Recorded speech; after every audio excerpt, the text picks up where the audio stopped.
It's time, baby. 4 weeks in, it's time to assess that roster, baby. Where are your strengths? Where are your weaknesses? Is it time to trade? Time to wave? Time to hold. Yes, man. You got that right. Yeah. Definitely that time, baby. Yeah. Hey, hi, everybody. Welcome to Behind the Lines, episode 9. Is that right? Episode 9. Sounds crazy, but we it's have true. done 9 episodes, and we get you guys ready every week. And we're rocking. I went 5-1 this week. Robert did well this week. Yeah. I did really well at the window. We can talk about. Again, I bet a few dollars. I even did well last night, by the way. I made 5 bets. I bet Boston. I bet home runs by Rizzo, Stanton, Schwarber, and I bet Devers to get at least 2 bases. He did not. So I went 4 out of 5. Does the walk count? Pardon? Does the walk count as a base? No. No. That's the problem. Is it? I don't think so. Is it? Was the word back on there? Is he not? Can you not hear him? I'll crank him. That's not me. I hear him good. Pull it towards you. Yeah, keep it close to your mouth. Hello, Ron. Hello. Right, you sound good to me. All right. Try again. Hi, guys. It happens. It happens. Technical. Always technical. We got great mics, though. I mean, these are Hot mic. smooth. Hot mic. 1, 2. 1, 2. Yeah, and we had a lot of great. We went 4-2. Again, so close. Detroit could have won so easily. Okay. How did Detroit? And then the other loss was how did Minnesota go 5 plays, 53 yards, touchdown, first drive, and not score again? Not scoring in the whole game. That is It's amazing. unbelievable. I don't know if I would watch that game. We heard crazy stuff. All right, let's get into it. Let's get to the 5 things for week 4.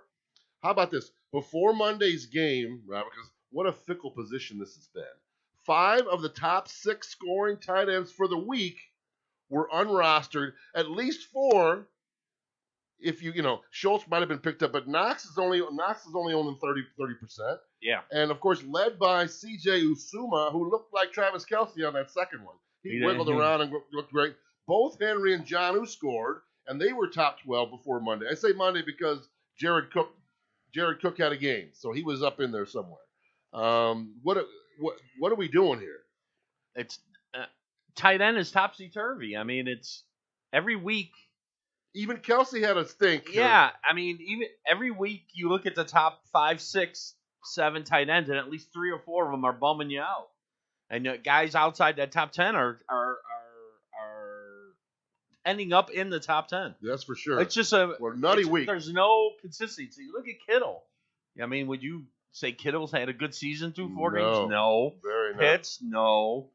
Kelce had the 1 game. Hockenson had a bad game. Hawkinson's too good and too well. Yeah, he had 8 in the average one. 2 real good The ones. point is, tight end is. We said this last year. It was Kelce and everybody else, and I think we're getting kind of back to that again.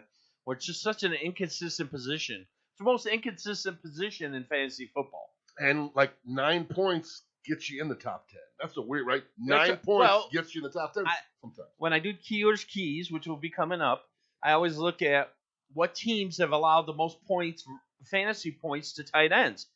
And you know what the top team is on average allows? Who? What is that? Well, they allow 12 points. Okay. It goes 12, then like 11, 10, 9. So it's not huge. These guys aren't having huge games and huge seasons, but that's what gets you the worst defense against tight ends is like 12 points. And that's why the strategy that we endorse is that if you don't get the top couple, which we didn't even remember, we didn't even count Kittle in the top couple. We didn't even count. I didn't. I said I didn't want him. Right. So I had him last year. I'm not trying to tell you. I told you. I had him last year, Robert. Do you think I wanted him again? No. He didn't do. I just thought that Frisco passing attack wouldn't be dynamic. Yeah. And it hasn't been. No doubt.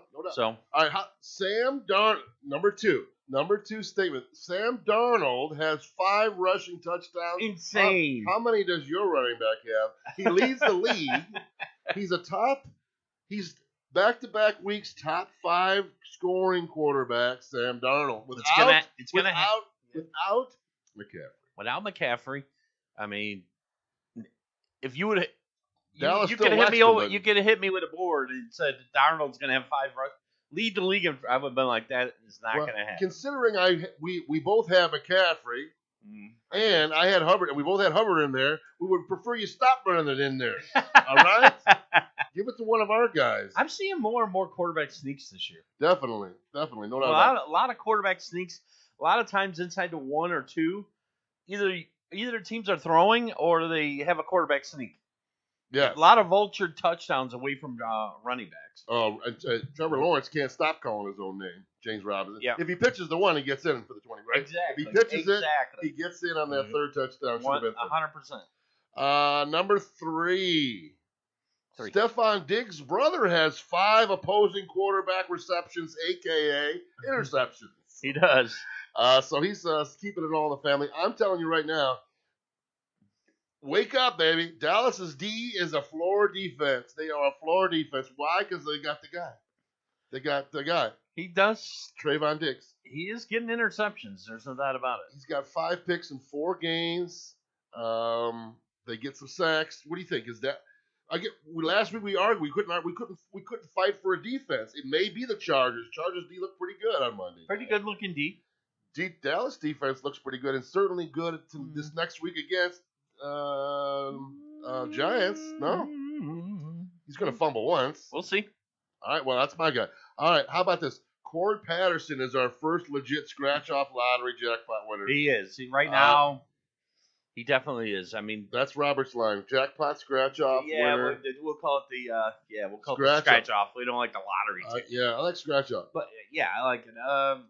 Gosh, dude, I talked to my friend Jim. If you're watching today, thank you. He has a team. He said he's in a team 12 team, 18 play. Somebody drafted him. I was telling him. I was trying to brag a little bit because after week 1 we said, hey, Mike Davis is not known to stay healthy. Right. Gallman's sort of a plotter. Yep. We've got a guy that can. He's going to be a guy that catches some passes. And I saw some crazy stats on him. Like he is the most efficient fantasy player of all time. He's never on the field even, but when he's on there, they get him the ball and he scores. Didn't they do the same thing in the past? But everybody knew he was going to get it then. Well, I think. Do they not know that he's going to get it now? I think a lot of teams didn't know how to use him. I mean, we how know are he was on the Bears, he was on the Vikings, he was on the New England. Yeah. He ran around. Everybody tried to use him. 8 years. 8 years he's been running around, and he was mostly a returner. He usually worked as a returner. The Vikings tried to use him as like a 3rd or 4th receiver. That didn't work out. Converted wide receiver. Converted wide receiver, and then the Bears really had no. They never did. Never figured it out. They're not a dynamic. But I think Atlanta figured out to put him in the backfield and split him out. Send him out and put him in the slot. Send him out. There's no linebacker can stay. Nobody can stay with him, and then if you can't, you bring a safety up to cover him. That's less coverage over the top for Ridley and whomever. So you would expect Ridley to benefit more when they're throwing shorter to Patterson. But it's obvious that Matt Ryan isn't throwing the ball as deep as he was in the last couple. He's definitely not throwing the ball deep as he this year. So they're not throwing downfield. Was Matt Ryan a Keelers key last week? I believe he was. He was. And a nice 50%er, by the way. I mean, you got the 50%. You nailed 50%. That's amazing. How about this though? Cord Patterson. An obvious sell high? Obvious sell high. Yeah, but I mean, what am I going to get? Dude, here's my thing. I need running backs. I need the guy. That's the problem. That's the problem. If you're putting Cordell Patterson in as your second running back right now, you're like, you won the lot. You scratched off. You hit $100.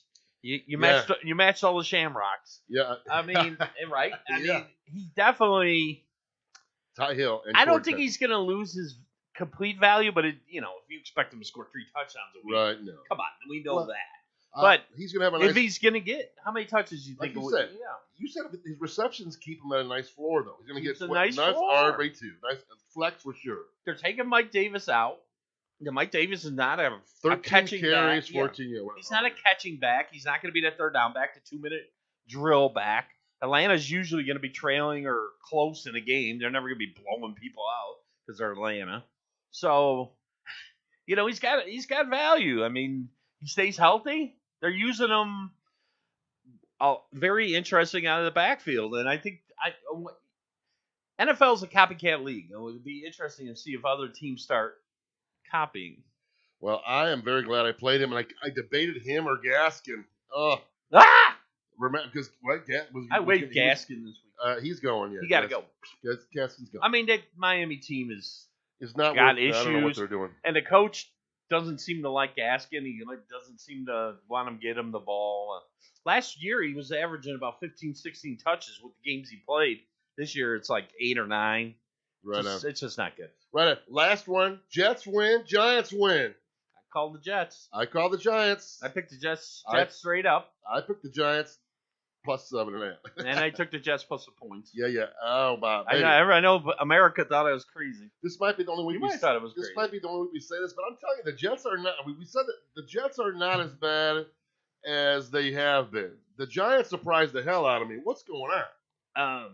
That was a big win. I thought they could hang, but that was a huge win. I mean, without Slayton and Shepard around, they suddenly decided they're going to throw the ball downfield because they got John Ross and they got my boy Tony, Keelers Keys, coming up.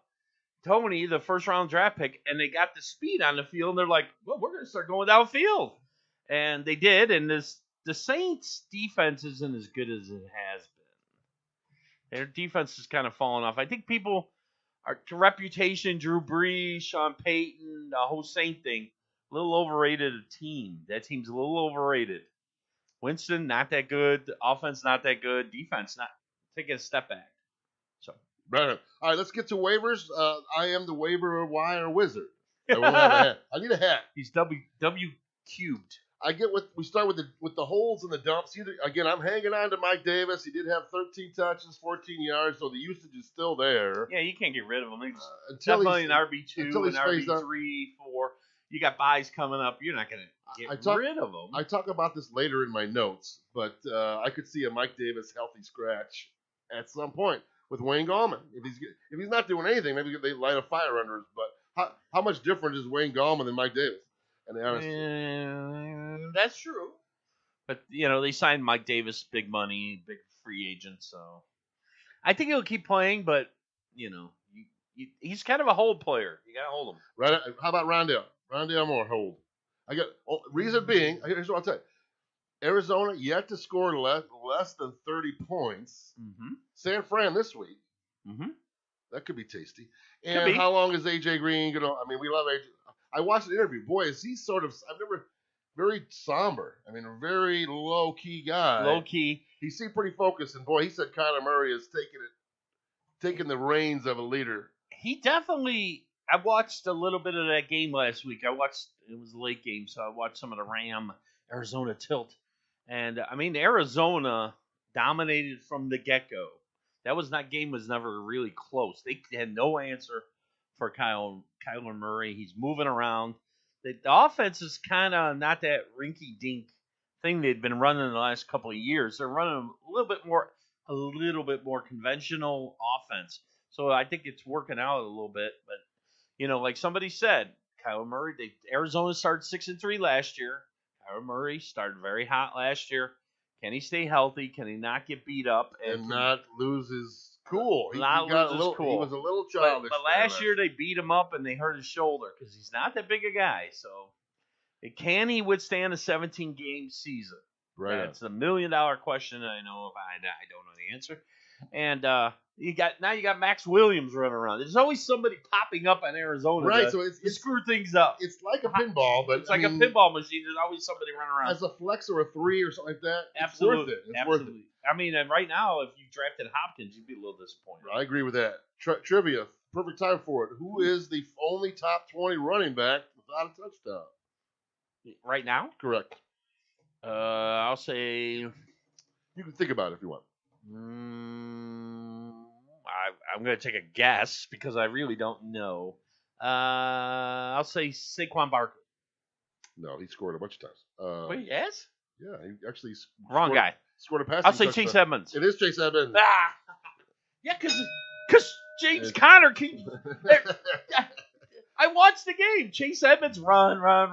Oh, we're at the 3. Hold on. Time. Get James Conner in there. Boom, James Conner touchdown. If I owned Chase Edmonds, I'd be pissed. But you didn't get him for anything. At least a number. You probably got him as a number 3. Right.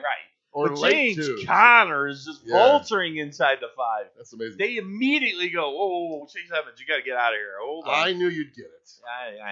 I had to think about that. only 3 carries. Henderson played pretty damn well, but you got to hang on to Sony Michel.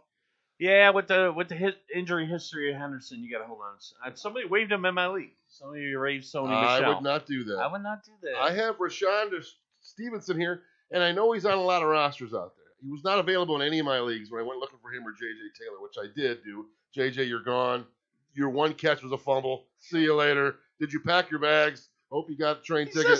You're just gone. Too small. He's too small. But now is the time, I think, to hang on to Stevenson. Bolden was a cast-off. They didn't really want him. They didn't want him back. So, they weren't going to re-sign him, and then they re-signed him for special teams, and now forced into action. At some point, Stevenson gets some run. Steven's going to get some run. There's that. No doubt, but it's hard to hold. I'm telling you, it's hard, especially with the buys coming. It's going to be like, I know, guys. Hold on. I got to be patient. Let's say you're 1-3. Are you being patient? No. You're all itchy. You're 3-1. Maybe you're patient. KJ Osborne, not a great game. Still 7 targets, though. Averaging 7 targets or more a game. I'm going to give – I switched this, by the way. Okay. I switched. We're dumping him. I would hang on to Westbrook. It's Ikhine. Ikhine, is it? It's Westbrook Ikhine is how you say it. Uh-huh. Ikhine. I called him Icon. Okay. That's how I do it here. Whatever it sounds like. I think A.J. Brown and are they do that? Are they both do that? I don't know. They're not practicing. Nobody knows. He still had 8 targets. 8 targets, yeah. It was what's his name? I don't know what you want to do with him. Josh Reynolds they ran the same amount of routes. We'll get to that when we get to the old Ram, Josh Reynolds. They were running like all kinds of dudes out there. Yeah, how about that? Jeremy McNichols is making a little hay for himself. They were bringing him in. He's the backup to Henry. He's the top available points scored running back in one of my leagues. Like has scored the most of who is available. Well, the Titans were definitely trying to come from behind in that game. They were down. Yeah, they were. How about some dumps? It's time. Brandon Ayuk is not getting in any play. It's time for him to go, I think. What do you think? Yes. Tyson Williams, healthy scratch. They have moved on, at least at the moment. Yeah, I think they're going with the kind of veteran. Lamar's too important, guys. Lamar's too important. Lamar, Murray, and even Bell's getting, got a little play. They have verbally stated that the pass protection mistakes that Tyson's is making, he's maybe a year away. A guy, an unsigned, undrafted rookie. Right. That team's not prepared. I knew this was going to happen, too, if they got somebody. But I think he's a drop. Cole Kmet, another stinker. Oh, my God. I want to ask you guys to pull the Band-Aid off on this guy. Just do it. Drop OBJ. Drop him. The other teams that pick him up, it's like you sold them a black hole. You traded them a black hole. Drop. Oh, I'm telling you, look at me in my eyeballs. Take AJ Green. Take Hunter Renfrow. Oh, my. Do you love Hunter Renfrow? Who doesn't? If you don't love that guy, you don't love the NFL. I love the little guys that play hard like that. Pull the Band-Aid off and drop OBJ.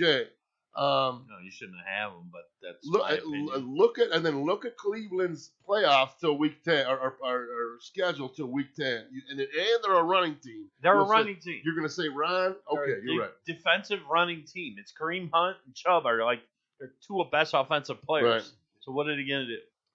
Get him the ball. He's cooked, baby. Yeah, he's cooked. All right, Gaskin, What's this? Wait, Hooper. What's Hooper's first name? Austin. It is Austin Hooper. Dump Robert Tonyan, single-digit yardage every game this year. It's time to go. He's touchdown dependent. If he doesn't score a touchdown, we'll get to some guys, but that guy's again, ding the bell. When we get to assessment, which we're going to do, we really nailed this one. Not taking Robert Tonyan. Neither one of us drafted him. Too many. It just if he doesn't score a touchdown, he's useless. And Rodgers does look for him in the red zone. He inexplicably keeps missing him. Like I saw at least twice. Tanyan's running and Rodgers missed him. But he's really not getting the volume. He's never going to be that kind of tight end. I don't think so. He's going to be a free agent. It was out of necessity last year. MVS couldn't catch a cold for a while there. And then Devontae Adams was banged up. Right. I had him on my team. He missed multiple games, and in multiple games he didn't finish. So right on. Yep. Here's my top 5 waiver wizard picks best player available. Okay. Obviously, week 11 is slated for possibly the return of running back David Montgomery. Oh yeah. We think Damian That Williams is he is questionable too. So what's the guy? He bruised his thigh. He's gonna play. He's gonna play. Damian Williams is gonna be a plug and play at least for a while. Yep. But not a decent sized guy. He's 5'11", 225. He's not small. He was a 1 on KC for a year. He was on KC. I think he was on. I forgot the other team he was on. But he's been around the NFL. He never became that guy. He was always like that third guy, right. On the team. He doesn't have a lot of mileage on his tread. So, any status you got on Tariq Cohen? It's weeks. It was originally week 6. Yeah. Someone picked him up in one of my leagues. So speculative, but nothing. No word. We don't know nothing. What they said was he had off-season surgery, and then he had right before the season started, he had to have another surgery. So they were thinking like halfway through the season, probably past game 8, 9. So it's going to be the second half if you pick him up. If you got an IR spot, maybe you hold on to him, but he's probably not going to be helpful until the second half of the season. Right. So. How about Kenneth Gainwell? I didn't see he was not owned in I got him on my team. He's part of a split right now. He was drafted in all my leagues. Again, we have deep rosters under my leagues, but sure, he might have been dropped.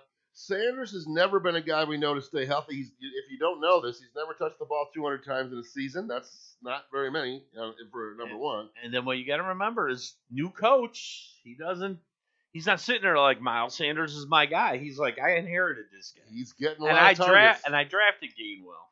So they're about 50-50 right now, and Gainwell's getting that third down and that 2-minute drill stuff, and he's getting the third down stuff, and there's a lot of talk that if Miles Sanders doesn't start stepping it up, that the balance will go. I'm very surprised only 30% ownership on ESPN leagues. I'm shocked by that too, but I think everybody gets all hung up on that. Well, Hurts runs, and Sanders runs. And Boston Scott's there, and they only throw the ball. Yeah. So I don't know how much running's left over for this guy, but he's the younger and he's the best running back. So I also think that people are cheesy on these leagues and don't give enough roster spots. Oh, guys that's are out beef right there. Guys are out for the season every week. McCaffrey came off the IR, so I had to put him back on my roster and I'm like, but he's not playing. I need practice today. He practiced, but my point is, I like a couple more spots. I agree. All right, how about Samaje? All right, at least he got a game in for me, a full game. Joe Mixon goes down at the very end. Oh my God! And a great run too. Actually, I thought he was pretty good. He was going. But Samaje Perine, Mixon's probably going to be out the next 2 weeks. They say. Yep. Green Bay and Detroit on deck. You can run.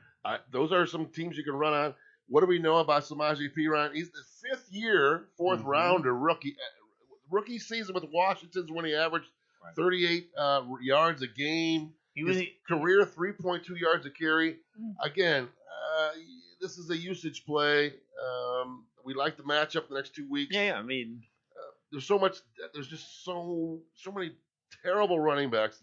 I never thought I would say this. You definitely can pick him up and put him in your number 2 spot and go, I got a starting running back who will get at least 60% of things. Yeah. How about number 3? Again, best player available, I say, is Randall Cobb. What an obvious thought, though. In my mind, again, without MVS. You knew he was going to have one game like that. I don't think so. I think he's good till MVS gets back. At least. Probably, I think he's good. That's what I'm talking here, which is probably 3 or 4 more weeks. The problem with Green Bay is they're not a high-volume team anymore. They're slow. They take their time. They run like the second or third least plays in the league. They gotta gotta take some workload off of Aaron Jones. He's just not. Off Adams. I mean, Cobb had a really nice game. He's working out of the slot, and Aaron Rodgers wants to prove a point. He said, "I want Cobb on the team now. I'm going to get him the ball." And you got that going for you. And with Tanyan's usage collapse, who else is there? Yeah, who else? It wasn't like MVS wasn't getting targets. He was getting targets. He just wasn't getting hit with the ball. Yeah. I will agree with you. Lazard was out there plenty. He was. Lazard was out there. He could be a tuck away guy, but he's going to throw it to who he wants to. If it's between Cobb and Lazard, I'd take Cobb, obviously. Right. Cobb could be a flex player this week. They're playing the Bengals. Here we go. It's going to be a shootout. Next 4. Bengals, Bears, Washington, Zona, and Kansas City next 5. You want Randall Cobb? I do. Yeah, All right, not number bad. 4 out of best player available. Golly. I can't believe I have to say this name because I have Chris Carson in one. Alex Collins. He's not near as good as the top 3 players I just mentioned in my opinions, but although Carson was not hurt, they say, I don't know, he was really ineffective in the first half. They almost split snaps. Carson had almost no yard, like a yard per carry, that kind of thing. And Carson has a neck injury, quick turnaround to the Thursday night game. I think that he's a game time decision. I say no way he plays. No way he plays. He didn't. I don't think he practiced today or yesterday. I think they're going to give him I got Alex Collins and Keelers. All right. Well, I love it. I'm glad you have him there. All right, let's go. Let's talk about that's my 5. Now we're going into the categories of running backs beyond Alex Collins. I'm going to go with Brendan Bolden. Only because JJ fumbled. He's toast. He's toast. He's not. I'll put $10 you don't dress next week. It'll be Stevenson. I would be shocked. I would be $10. Yeah, I'll go with that. So again, Bolden probably. I do not like ever suggesting a New England running back, but they're a team that runs the ball. They like to run the ball, control things. Bolden was definitely in there. This week you're going to be playing Houston. They're going to be up in that game, so right. somebody's going to run the ball. Right. Stevenson, if you want him, hang on. I got Jeremy McNichols next. 12 targets is hard to ignore anytime. They were splitting them out. They were splitting them out in the slot. They were using them as right like a receiver, receiver. Because they have no AJ Brown and Julio, and they need somebody to catch the ball. He must have some talent, that's for sure. 8 catches, 77, only 1 carry for 11 yards, but that's Derrick Henry's domain. Yep. You could do worse. I'm still on Gio Bernard. If you can make room for him, if you can wait for him to resurface, he's gonna have value. He's gonna have value this season because Tom Brady will look to that check down. He's not afraid to throw down to the check down. James White. Leonard Fournette looks like a lineman catching a pass. He doesn't look very good. He looks very awkward. He's coming off surgery. He said he had to have his knee cleaned up in the offseason. And none of those running backs look good. How about this? If you need a body, good Lord. Malcolm Brown. Gaskin, 2 carries for 3 yards. Malcolm Brown. That team. I don't know what I mean. Abed is running around. Yeah. This is bad on offense. Darrell Williams had 12 touches. I mean, we're really scraping bottom here, but that's what we got. Sometimes you got to do that, dude. I mean, you wouldn't believe how weak I am in that Chris Carson league. It's a passing. We know the NFL is a passing league, so already you're behind the 8 ball with running backs, and if you're stuck with Gaskin and Mike Davis, Javonte Williams, David Montgomery now, and you're like, what am I gonna do? Yeah. You got to pick up somebody. Jacobs. You got to go for that 8 to 10 points. You got to pray you get 8 to 10 points. You got it. All right, moving on. Wide receivers passed Randall Cobb, and we had one of the receiver in our top 5. I'm going Hunter Renfrow. He's absolutely Amendola, Edelman, right? Yes, absolutely. That's exactly what he is. He scrapes. He's underneath. He's hard to get. He's hard to get around. They stretch Edwards and Ruggs out, and Hunter Renfrow's working the ins and outs. Yardage might be a problem, but he's a collector. You're going to need to want him to get 5 catches a game. I love him. Possible touchdown. He's Carr a big reason why they're good. I'm telling you that he is. They work on getting him one-on-one in the red zone, and he gets one-on-one with a guy, and then he just breaks out or left or right. Beep. What did I write? A professional receiver without the size. My kind of player. AJ. See that play he made on special teams? Yeah. Oh yeah. When he saw the fake punt, he was running. He was like, I read this. Boom. Lit that guy up. He wasn't very close to him either, guys. He was way out of the way. But he read what was about to happen, and he made his move. I think it was when the guy put his arm out and pointed to him. You see the punter goes like this. The punter's like, he's like, and Hunter Renfrow's like, wait, I know what this means. Look back at it. We catch that stuff. Yeah. We're here for you. All right. AJ Green. All right, the speed seemed to be there. He hasn't shrunk, has he? I can't believe we're saying this. I was saying he was undraftable. My guy. This is my guy. I mean, the 41-yard TD, it looked Michael Irvin, right? Shielded the guy off, right? Used a big body, had speed on him, and just I'm getting it or nobody. That's what he said. And he's got over 200 plus yards, 15 catches. Week one wasn't his week, but ever since Nuke's been sort of dinged up, it's not. It's when's the next? Has Nuke got 10 targets in a game yet? I don't think so. I'm serious because that guy had 12 every game for the first half of the 12, season. 15, 16. It was nuts. I think they're making a concerted effort not to wear out Hopkins as the season goes. So they're cutting back on the targeting. AJ Green, God bless him. He stays healthy.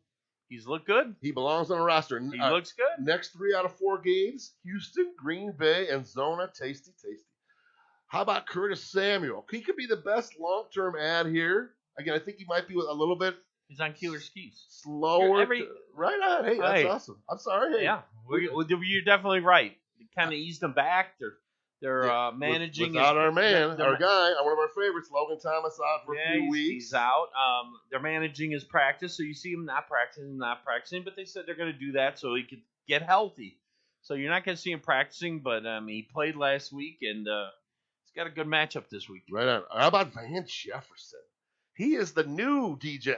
Deshaun Jackson's teaching him how to do it. Well, Van Jefferson, another McVay draft pick. They had Josh Reynolds. They let him go, and the Van man moved into that third spot. And Woods is, How about this? 12 targets less than Woods. That's all he's got. In 4 games, that's not much. It's not much. 6 for 6, 90 and a touchdown again. He fits Stafford's downfield ability. Right. And again, a splash guy, Henry Ruggs, D-Jax, one hit, MVS. One hit can do it all. One hit. I mean, you got to have it. But he's got draft stock. McVay drafted him. He wants to see him succeed because he wants to be, the genius at large. So they let Josh Reynolds go to Tennessee, like we talked about. And Van Jefferson, the name to think about. I mean, I was reading somebody talking about Robert Woods. He has another kind of clunker. Do you waive Robert Woods? I was like, whoa, that's heavy, man. Yeah. That's heavy, man. Especially with the Rams passing game and Stafford and all the things that are happening. But Woods, when's he going to have that game? Is he going to have a game? Cup's averaging, by the way, similar target shares to Devontae Adams last year. 32, 34. 2 games with 38%. Cup stock keeps this up. He'll end up a top 3 receiver, but he's there right now. He's there now, but I mean, he keeps this up throughout, and the way they use Cup, they run that wide receiver screen. They get him the ball, and it's not just him running downfield, and then eventually they'll cover him. They're very creative. They move him around, slot, inside, outside. They love that wide receiver or tight end screen where the rush comes in, they hit Cup or Higbee, and then the linemen are in front of them, boom, and then they just kind of roll downfield. So. How about this name from last year, Robert? The smallest guy in the NFL, in my opinion, probably. Khalif Raymond, wide receiver, Detroit Lions. Had a good game last week. Yeah, he had a good game. I mean, led the team in air yards, over 200 the last 2 games. He's undrafted out of Holy Cross. I watched Rudy, by the way, this last week. You got to watch Rudy. He was offsides. He was smallest wide receiver, 5'8" only. No timetable on Tyrell Williams. How about this for a stat? He's got 6 more targets than T.J. Hawkinson the last 2 weeks.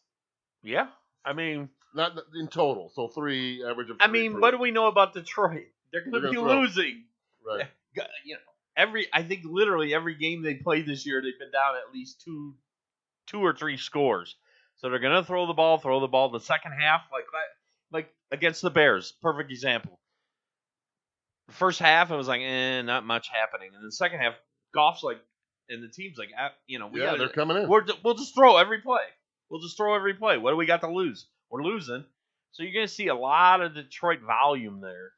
So. Same team. Same reason. I'm on Ross St. Brown, 6 for 8, 70 yards. Yep. Led the team in targets for a game. Yep. That team's going to be throwing. All right, how about the 3-pack? Who is it? Who are you picking out of these 3? Okay. Josh Reynolds had 9 targets. Westbrook Ikhine had 8. They both ran 53 routes. Yeah. Chester Rogers 5 for 6 and 63 yards. Throw the right dart here. I mean, obviously Josh Reynolds has the most name value here. I'd probably go with Josh Reynolds just because if Julio and AJ don't play again, He's going to get that volume again. They're playing somebody bad. They're playing our boys, the Jacksonville Jaguars. So I think I go a good reason to get somebody in there, maybe. I go with Reynolds. All those guys are a little comparable.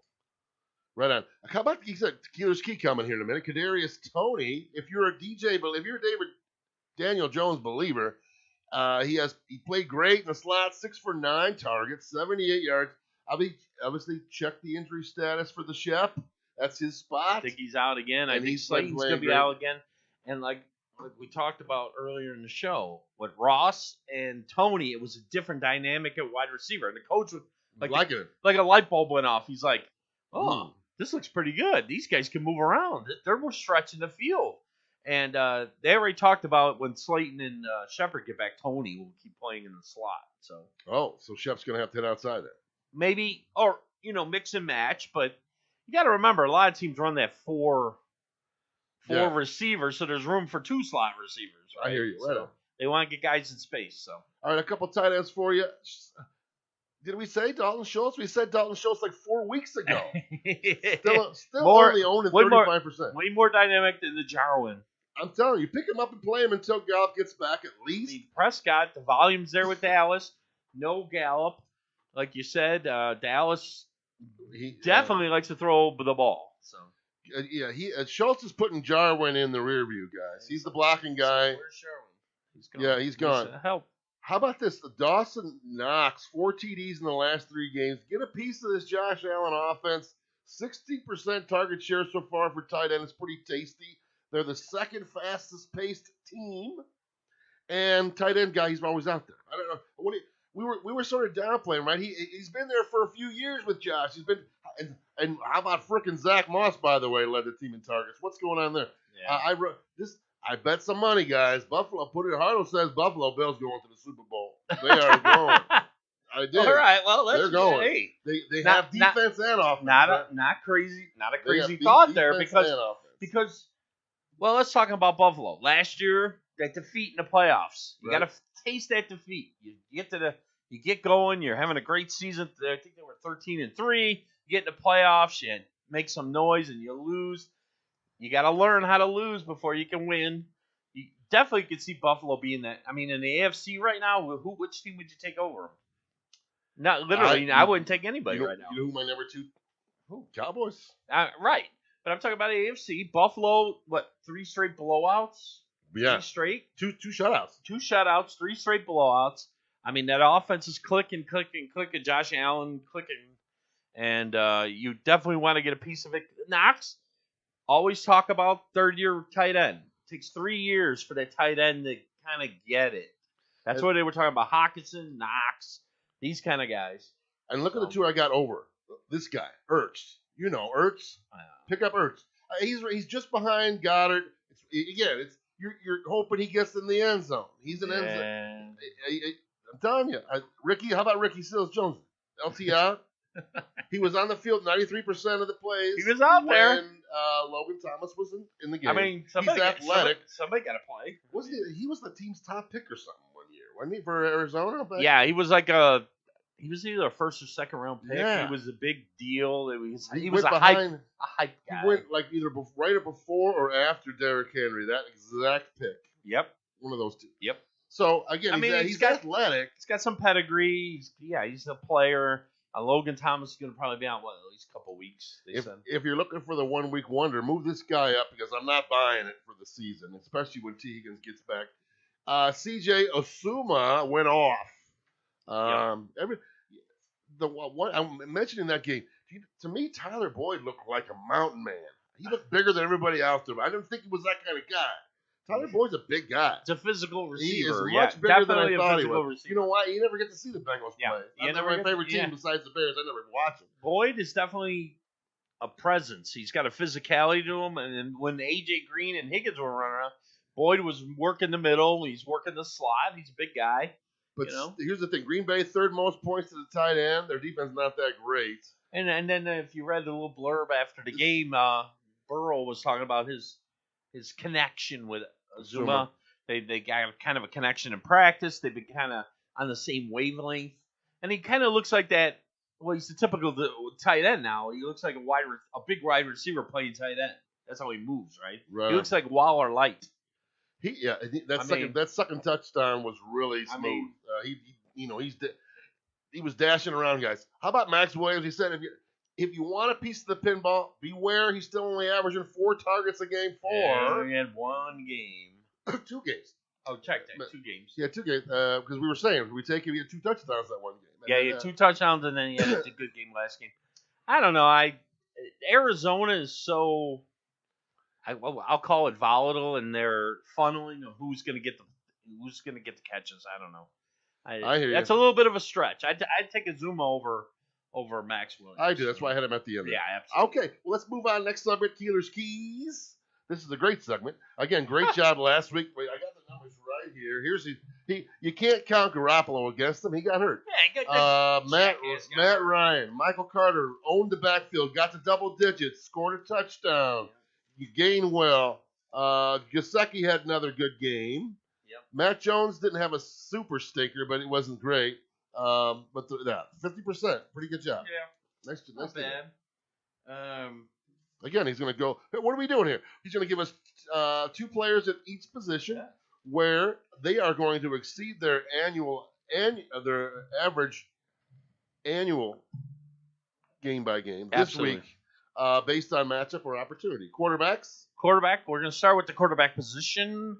We're going to start with Mac Jones, ranked 24th, playing the Houston Texans. Now, the Houston Texans, they're just not good at football. No. I've seen them play. Last week, Mac Jones had a solid game against Tampa, 31 of 40, 275, 2 touchdowns a pick. I mean, he's got a core. He's got Jacoby. He's got N'Keal Harry was running around a little bit. They got Bourne. Bourne. He's got the 2 tight ends. I mean, both scored last week. New England's going to throw the ball more than you think. Damian Harris is in a workload back. I mean, Belichick obviously is going to trust him to throw the ball. You know, he threw the ball 40 times in a close game with Tampa. Houston's defense averaging, they're 21st against the pass, 264.8 a game. So he's going to get in that 260, 270 range. With the point spread, if you look at the point spread, they're almost a 10-point favorite against Houston. So, Mac Jones is probably going to get at least another 275 and at least 2 touchdowns against the hapless Houston team. The second quarterback I was trying to find another quarterback outside the top 20, but it's hard to find because all the quarterbacks are outside the top 20 are playing like really hard matchups. So there was really nothing sticking out. But here's a matchup that I kind of like. He's ranked 19th. I think he's going to be right outside the top 10 after the season. After this week's over, it's Taylor Heineke, our guy from the Washington football team. He's playing the Saints. The last 2 here. I'm going to give you you some stats. I got some stat time on Heineke. I got some stat time too. Wait a second. You got it. Last 3 games. 336, 2 touchdowns. The second to last game, 212, 3 touchdowns. Last game, 23 of 33, 290 and 3 touchdowns. Are we seeing a pattern? There's a pattern here. Pretty good. I think it's a pretty good pattern where you're going to see at least 2 to 3 touchdowns. He's playing the Saints. Now let's talk about the Saints D. We talked about a little bit in the show when we talked about the Giants. They're 25th against the pass, allowing an average of 283 yards through the air. You could beat the Saints pass. They only got 6 sacks in 4 games. They're not getting after the quarterback. They didn't get after Daniel Jones last week. I think Heineke is going to have a good game. He's got Curtis Samuel back. He's got our boy Scary Terry. He has arrived. Scary Terry has arrived. He's arrived as a star, which you've always predicted. But Ron Ron is always like, it's Scary Terry. If he only could get a quarterback. And now I think he does. And he's quite talented. They got J.D. McKissick. I think they got Gibson. I think you attack the Saints through the air. I think you're going to look at another at least 270, 280, 290, and at least a couple touchdowns on Heineke, which, it's nothing to sneeze at because we're getting some duds out of some quarterback. Oh, I played Cousins last week. Some duds. Right. My Heineke, quarterback last 3 weeks. Quarterback 12, 9, and 5. And right now they got Fantasy. him ranked 19th. Expert rankings, They're never right. And I've kind of analyzed them when I'm doing Keelers Keys, kind of working with it. They're slow to accept what their eyes are seeing, right? They're always slow. They're like, well, they can't be that good. Right. Well, he had 3 good games in a row, but I still can't believe that he's getting better. He's good. Yeah, he is. Cord Patterson's going to have to do it for another month before he gets in the top 10. Right, exactly. So I think when you look at those sort of things, you go, these guys are quite slow to catch on.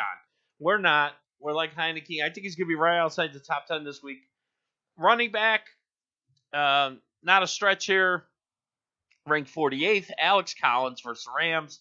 Last week for Alex Collins for Seattle, 10 for 44 on the ground, 2 catches, 34 yards, and a touchdown versus San Francisco last week. Ram defense isn't good against the run. Really? They're not great. They're allowing an average of 123.5 yards a game. That puts them 20th, 4.7 yards per carry, and they've allowed 6 touchdowns on the ground. Now, if our boy, Ron's guy, Chris Carson doesn't play, Alex Collins is probably a sure bet to spike the ball. So, ranked 48th, I think keep an eye on. I don't think Carson's going to play. I think Alex Collins, not with a neck injury, with his history, they'll give him a day off. I think they're going to move the ball against the Rams. They're at home. I like Alex Collins. My second running back, guy that's a little sneaky. And I think if you read between the lines, ranked 32nd, Jamal Williams for Detroit. Now, 2 weeks ago, Dan Campbell said what? We got to get DeAndre Swift more involved. Then he didn't get him involved. Yeah, 8 points. He kind of ignored him, and now he's like, now the narrative is this week, well, it's going to depend on which defense we're facing and who's going to. Yeah, matchup. Oh, my God. He's basically saying Jamal Williams is kind of taking away DeAndre Swift's job, and he had 14 carries for 66 yards, even though they were trailing against the Bears last week. Minnesota, not good against the run. 24th against the run, 135.5 yards per game, 4.8 yards of rushing. You could run the ball on the Vikings. Chubb and Hunt did it last week. You could run the ball on the Vikings. They're going to run the ball, especially in the first half. Jamal Williams probably be inside the top 20 this week. So, ranked 32nd. I'm after him in waivers. All right, good deal. And then we're going to work our wide receivers. Curtis Samuel, ranked 59th this week. Week 4, last week against Atlanta, 4 catches, 19 yards. Logan Thomas is out. We talked about the Saints. They like to allow passing yards. I think Curtis Samuel, the rest of them in practice are not overdoing it. I think he's going to have a good game. I think Heineke is going to have close to 300 yards passing. That's probably a hundo for McLaren. Woo. Probably McKissick gets at least 70, 60, 70, 80. So that leaves a lot of – there's volume for somebody else. Curtis Samuel, don't sleep on him because he's been hurt. Don't sleep on – he's probably on waivers. And then my second receiver ranked 63rd because nobody could believe their eyes. Kadarius Toney for the New York Giant Football Club. They're playing Dallas. Last week, 9 targets, 6 catches, 78 yards against Saints. He's a first-rounder. He's a first-round draft stock. He was 20th player taken out of Florida. He's 6'0", 193, and he can fly. And the coach is already talking about, like we said, that when Slayton and Shepard come back, he's going to play. So, stat time. Dallas D. Where are they ranked against the pass? I'm going to let you know. 31st. They're up their old sneaky ways. They played against some tough teams though. Herbert. I understand. The statement still stands.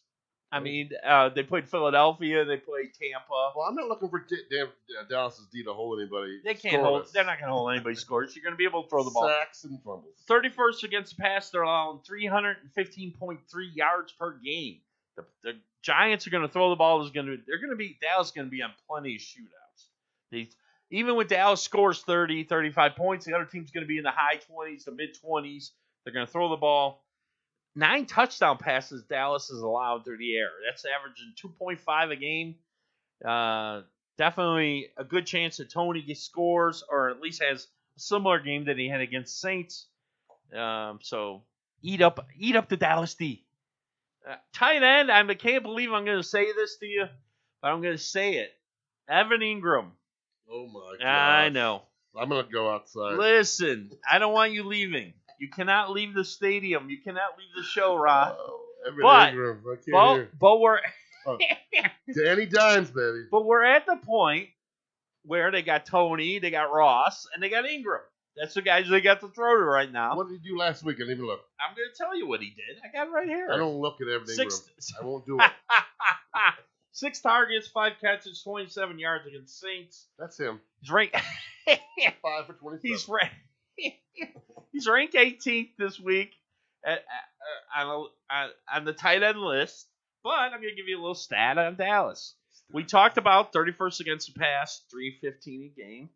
They're tied at 28th place, allowing fantasy points to tight ends. So they're not very good against the tight ends. They're allowing 10.5 points per game to tight ends on average.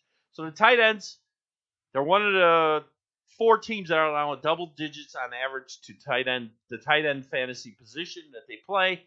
So there's a really good chance that Evan Ingram's going to hit double-digit points, which would put him, maybe 6-7 catches, 70, 80 yards, maybe a touchdown. So, sorry to say this, but I think Evan Ingram is our play this week at tight end. He does score. I think he had 2 or 3 rushing touchdowns last year or something. Weird stuff from him. Well, they did that little weird tight end handoff. Yeah. Or the shuffle. They did a little shuffle, too.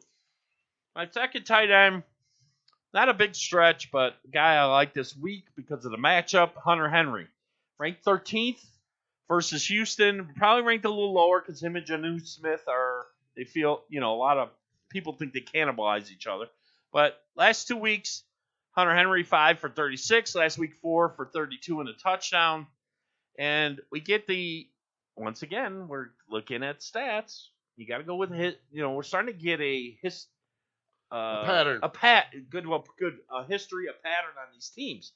Houston is 31st against allowing fantasy points to tight ends. They're averaging allowing 12 per game.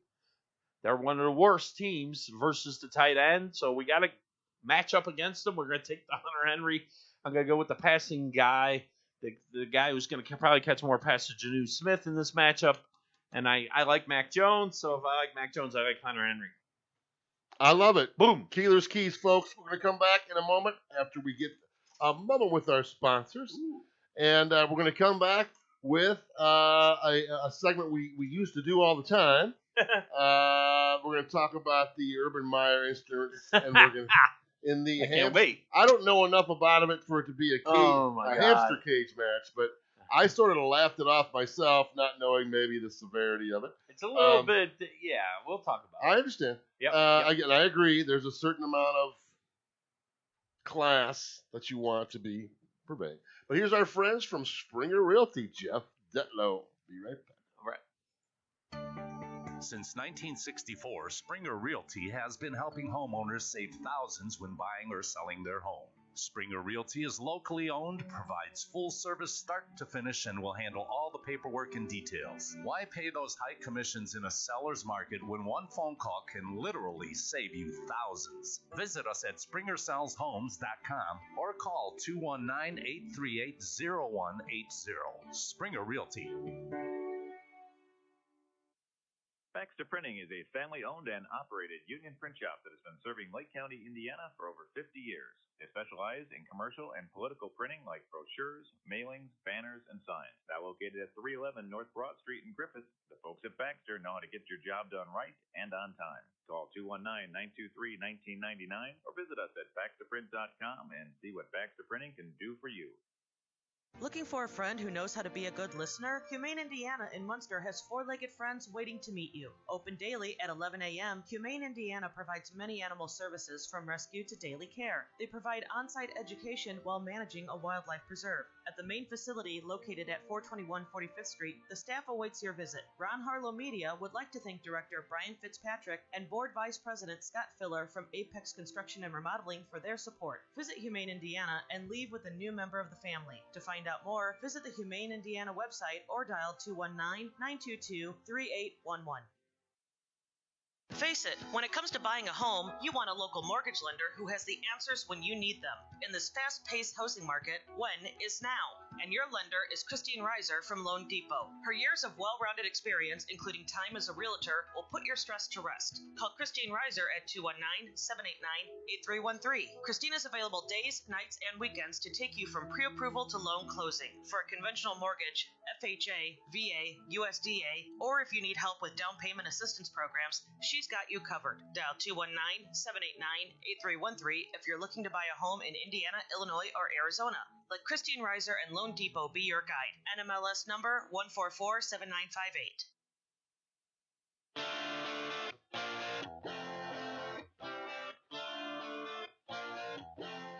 And we are back, second half, right here. Harlow and Kebs getting you ready for week 5 in the NFL.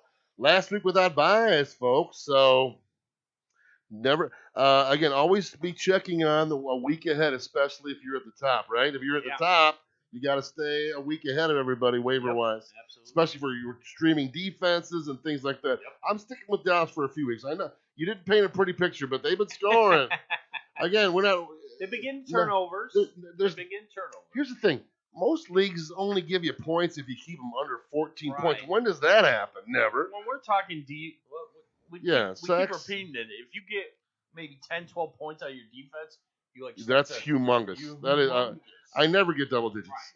You never get double only digits. 1 week. I got 15 from Pitt in week 1 against Buffalo. If you get lucky to get a touchdown or some scoring play, you're almost like giddy. I think I had New England in, what was the second week when they scored. I mean, it's insane. Rock on. How about it? All right, we've got an incident on a team, new coach, college team guy coming to the pros. Robert is upset. I was laughing. Upset.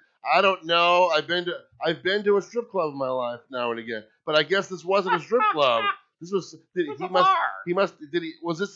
was she a stripper or she was just there? She was not just a girl there. Oh my. Okay. Well, so she wasn't. I got the whole story wrong then. You got the whole story wrong. All right. So if she's not a professional. No. I only work with professionals. Just kidding. Go ahead. I don't know. What's going on with this thing. Urban Meyer's had plenty of problems with Jacksonville. We know that already. He had the problem when he hired the weightlifting guy who was a racist and had a sketchy history, and then he didn't want to get rid of him. He finally got rid of him. You know, he had when he was letting Gardner Minshew and Lawrence run around, and everybody's like, "What are you, nuts?" I mean, his whole scene is he hasn't garnered the respect, and the team isn't like, "Wow, we got to follow Urban Meyer through that wall over there." Right, like, you need that. We're like, let's watch him bounce off the wall a couple times, and we'll walk around the door. You know, Urban Meyer hasn't endeared himself, and they said he spoke to the team, and they laughed at him when they left. I guess. Well, that's what I heard. Well, what happened with him is, he takes losses so tough because he's not used to losing like this. They said in preseason he was like glum and down, like we lost the game, and everybody's like, "This is the NFL. You got to snap out of it." Yeah. So after the game that they lost to Cincinnati, he had arranged that he wasn't going to go on he was not going to go on the plane flight back to Jacksonville. He was going to take a plane and go back to Ohio. So he didn't even go with his team back to watch film or get ready for the next game or start dissecting. He's putting up a wall. I'll go to Ohio. Then he said he was going to see his grandkids. All right? But he ended up in a bar, which is his bar. It's some Urban Meyer Ale House or some crap. And then he throws on his Ohio State pullover. Because when you're back in Ohio, you got to tell people, I'm the guy who was, remember me? Yeah. I'm Urban. So what a tool. And he's at the bar. Some girl, young, she looked, 21, 22, whatever. And she snaps the picture and says, she tweets out or sends it out to whomever. Who is this guy and why is he flirting with me? And then it's a stupid Urban Meyer like, oh, hello, I'm Urban Meyer. Oh, what was I doing? And then she was dancing and he's kind of at the bar and she's in front of him. And then there's a video that kind of sketchy, but was he touching her? What? Then is he married? Yes, 37 years. There's the problem. 37 years. What example are you setting to your team? He goes to this press conference. Sir, I'm going to do my Urban Meyer. Yeah, I really screwed up. It was my fault. Yeah, you guys got any questions? Now he's Urban Meyered. Mired in his nickname in college is Urban Liar. Urban Liar. But anyway, and he's mumbling and bumbling. He didn't meet with the team. He was going to have team meetings. He canceled them. They said he was too scared to go to his team. So he went to the individual squad meetings, like the quarterbacks and running backs, and then apologize. And they, like you said, when he walked out of the room, they all started cracking up, like, "What a goof! What a moron!" Now, how do you lead a team? How do you say we're going through the wall, guys? I need you, Ron. I know your foot's hurting, but I need you. I need you to go through that wall. You're like this. Listen, you are no leader. You are not the guy I'm following. He's such a tool. They're talking about he should resign. He's not going to make it through the year. Why would you? I understand Ohio State was a college-style college, or a pro-style college football team, but how many? Why do you want the college guy? I don't know. How many college? For every, we got maybe Pete Carroll, Jimmy Johnson. I could name like on 4 fingers probably the guys who succeeded college to pros, and there's like tens and tens of the guys who just the game is it's too fast, too different. They just don't fit in. He's if he doesn't get fired, he's not gonna. It's one and done. Don't mess with my James Robinson. Don't mess with my Marvin Jones Jr. But the question is, how do you go to guys and say, well, you guys better, bye week comes up. How do you guys stay home? Don't stay do home. this. You gotta act right. They're like, oh, like you, Urban? Should we be like you? Right. Oh, wait. Oh, we shouldn't. Oh, I guess you're preaching to me. How do you have no credibility? You have no credibility. And Bill Belichick tells you that, you're like, oh, Bill Belichick's going home. Well, wait, Bill Belichick's gonna be here watching film. He's not gonna be getting caught on video and pictures with. It's acted like a 20-year-old in a bar. What a tool. Yeah, I heard it all wrong. That wasn't right. All right, let's go on. Moving on. You ready? All right. Let's move. Streamers, Ds, and QBs. Real quick, we talked about Dawson's D. I have him. I got him. I'm not streaming him for a while. I'm going to keep him. Dan Jones, again, the first pick of the half. Amazing. He hasn't thrown one, but he's still 3 fumbles. They're averaging at least 2-3 sacks a game. You're signing up for Trayvon Diggs. I like that idea. How about Chargers? Good. Baker Mayfield on the road, only 1 TD against Minnesota's D. Chargers have they're not a big volume passing team. Chargers look good.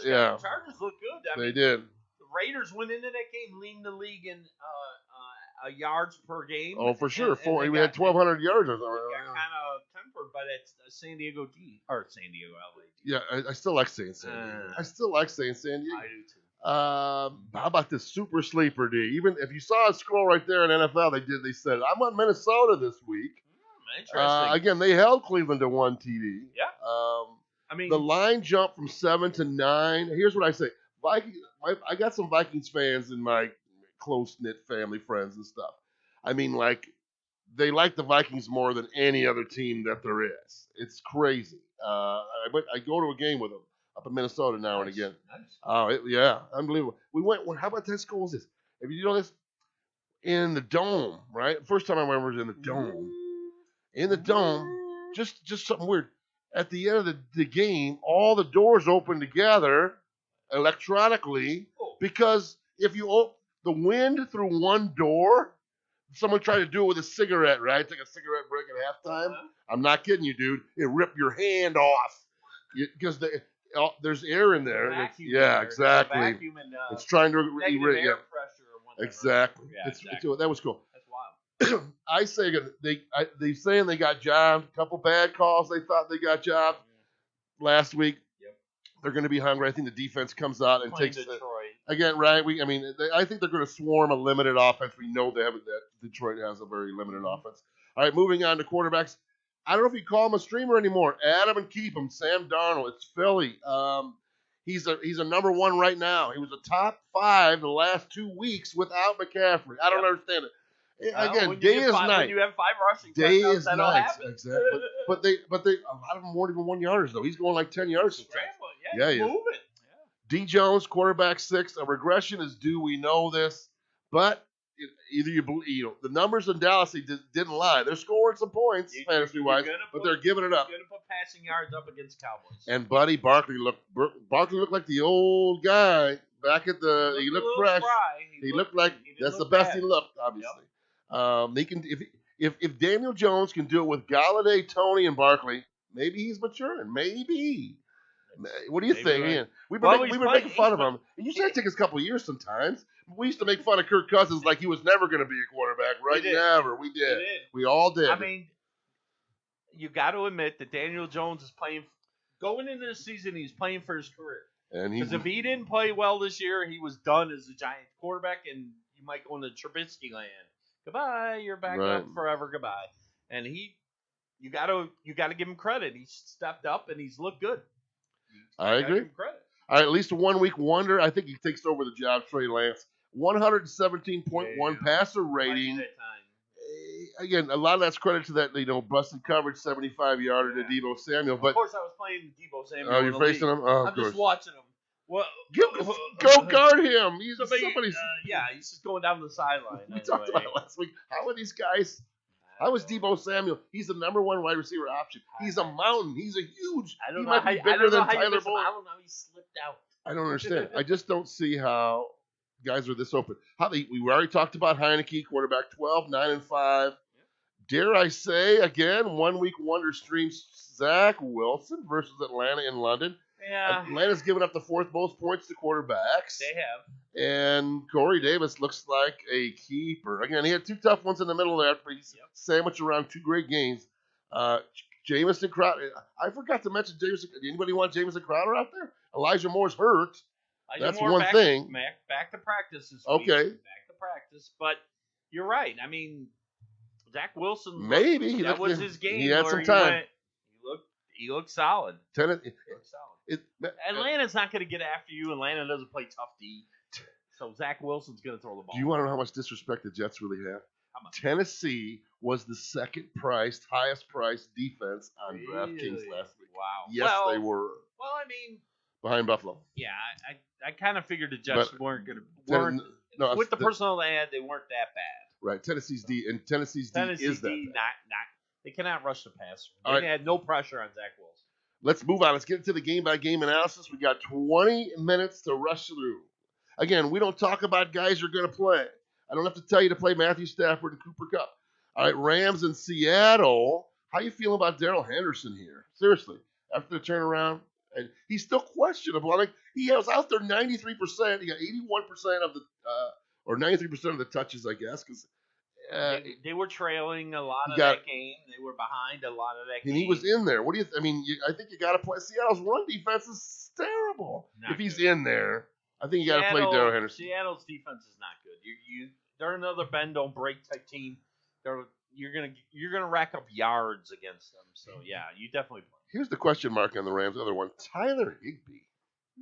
What's our question? 3 for 30, I think, last week, something like that. Look at all tight ends. He has the game. He's had one. He's had one good game. Yeah, he's had one good game. He's number 3. He's not on the total. And has Stafford ever? Can you remember Stafford having a tight end that goes, man, Stafford's been really going to that tight end? No. I can't even think of any one of these had even. Can you? Except for Hawkinson. No. Yeah, that wasn't long. But. Yeah, it wasn't long. Right. He was there with him first couple of years, but no, I mean Higbee's that fringe guy where he's right outside that, right at the top 10-ish. Do I play him? Don't I play him? Is it a matchup thing? On the other side of the ball, Seattle. I mean, you're going to play Collins if he's in. Everybody's spoken for there. Unless you want to go with that. Freddie Swain's got 2 good games or whatever. Yeah. I mean, he's got David Moore type guy. I'm open. There's other guys.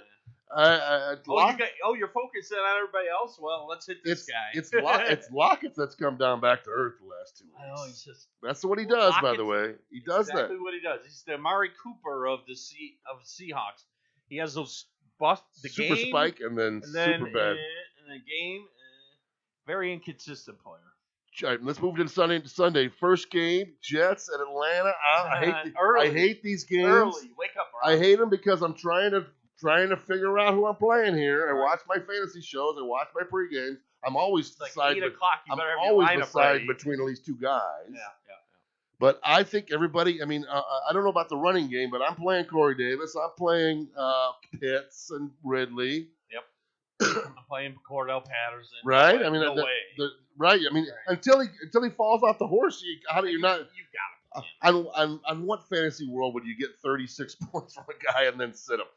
It's not going to happen. I mean, the volume, the way they're using them, it's not going to go away. It's not going to score 3 touchdowns a week, but it's not going to go away. So. With these quarterbacks, I could see the defenses maybe doing something. If you had to throw a dart at one of them, maybe. And Michael Carter should not be an aim waiver. Right. Put him on a team. Again, they're going to be at a point where he's the guy. He led the team in targets and rush. So remember he was going to be the one. He's the best running back they have. Tevin Coleman, Ty Jones, and Ty Johnson are on milk cartons somewhere. So. Absolutely. All right, Detroit at Minnesota. We got you some Jamal Williams love. We're a little soft on Swift, right? I've been soft on Swift since he came into the league.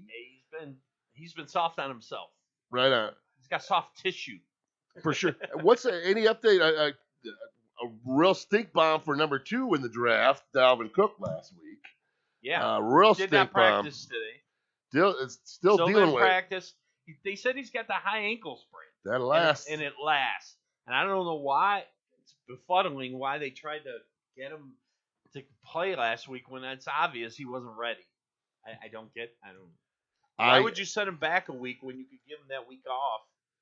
I mean, I don't know. If you want to know, again, I have been my kind of players. You'll start if you watch the show enough, you'll get Adam Thielen, definitely one of my kind of players. If you want to know the truth again, we know he's second fiddle to Justin Jefferson. The last 2 plays of the game, he didn't catch either one. They went to Adam Thielen and scored to try to win the game. Definitely the volume there. I mean, there's a small funnel. There's only 3 guys. You got no problem starting those guys. And I like Minnesota's kicker this week and defense. The kicker. Tennessee's Jacksonville, baby. Tennessee coming off of what the heck, weird game, lost. Obviously, Tannehill needs his studs because he looked like an extremely average QB. He looked average. I mean, without, Tannehill is an average quarterback who's been playing over his head for a couple years now. Because with Derrick Henry, what works? The play action. Right. Everybody comes up for Henry. You get the one-on-ones. And they knew Hunter was going to get a big. And what the last game showed is when Tennessee gets behind, Henry becomes less effective. Because literally, the announcer was even like, "How is Tennessee really can't use their best player because they're behind. Right. They can't run the ball. They got to get moving. So it takes. You think about it as a football team, it takes away your best weapon when you're behind. That's kind of a bad thing to be behind that kind of 8 ball. So. Unless you're Tom Brady. Or Josh Allen. But I mean, Derrick Henry got his place. So Tannehill's an average quarterback. I mean, that's quite obvious. We think, again, there's a dart throw there. He's leaning towards Josh Reynolds. I'll lean towards Westbrook-Ikhine as the play this week. Okay. Jacksonville sticking with Marvin Jones Jr. Again, if he's your 4, then maybe you sit him. I mean, we just saw guys spin by. I'm literally deciding between guys like one of these. I have to play one of these 2, either Antonio Brown or Corey Davis, or Marvin Jones or Corey Davis. Mm-hmm. I mean, I can't help you there. You did well drafting because if this is your flex, you must have good wideouts. Tennessee does not have a good defense. They're not going to sack you. They couldn't get back Zach Wilson last week. They're not going to get Trevor Lawrence. But the point is, you're kind of, Jacksonville's still Jacksonville. You don't know what kind of effort that Jacksonville's going to give you this week because Wow, would you consider all sitting the James nonsense with Urban Meyer? I mean, the team might go, "What are we doing?" You know, I don't know. I don't know how high an effort you're going to see from Jacksonville. All right, two different teams here: Miami at Tampa Bay. Tampa Bay coming off a pretty, I mean, I wouldn't say a bad game by Tom Brady. He overthrew a little bit. A little amped up. Amped up the rain. Yeah, the rain didn't help. New England knowing his tendencies, you know. Yeah. They said they went back to film when Tom Brady struggled.